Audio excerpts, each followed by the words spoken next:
Hello and welcome back to my channel. In today's video, I will be showing you how I keep track of my inventory for selling at craft shows. This was a question that I got in my comment section on one of my videos, so I just wanted to show you guys.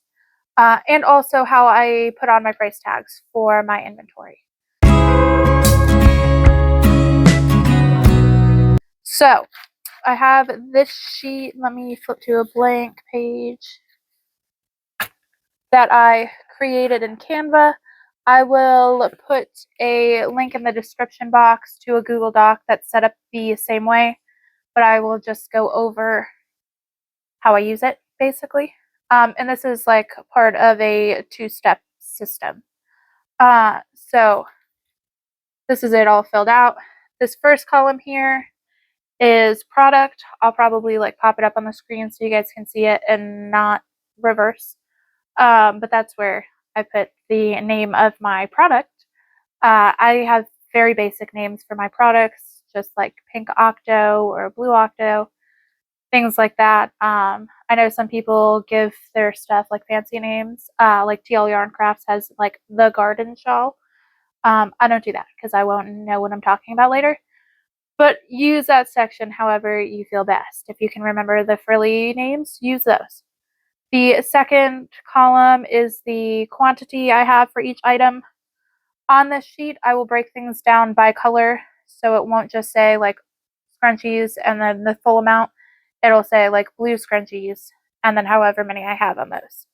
I say that specifically because in my Square Reader, I don't break things down by color because when you go to run a transaction, it's just too much to have multiple colors of things and causes a lot of scrolling to be necessary and takes too much time, in my opinion.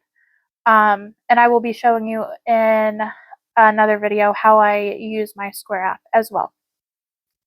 But yes, quantity. And then the final column is just for retail price. That's the price that you are going to be charging your customer. Very basic stuff on the inventory sheet.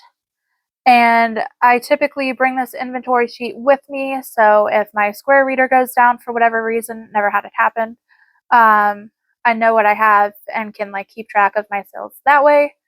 I also use it to double check what colors I've sold because like I said, for my Square app, I don't put things under colors. I'll just put, like scrunchies, and then if I sell a scrunchie, I'll just charge that price.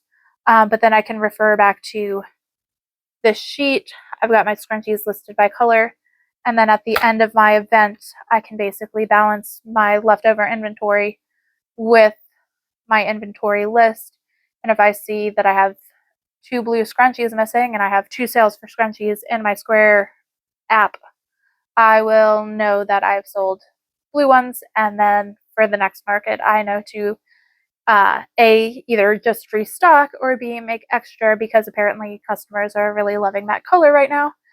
And the colors your customers love do tend to change, especially seasonally. So that's just something to like keep in mind. So I recommend after every event, you should balance your cash drawer and you should balance your inventory because theft does happen. Now you'll probably notice if someone runs off with your whole cash box, but you won't notice if something just gets like pocketed off your table. I've not had it happen, but I know other people have had it happen. And sometimes it's not like a sinister thing. Sometimes it's just as simple as a kid liking something and grabbing it, and the mom doesn't know where it came from later when she figures out that it was taken. So the kid just ends up with that item.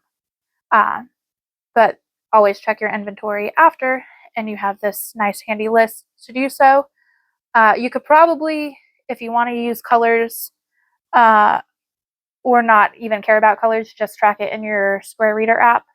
But I'm like very much a pen and paper basic kind of person, so I like having a physical copy, especially because if the technology fails, this is a backup and I can sell right from this sheet and keep track of everything.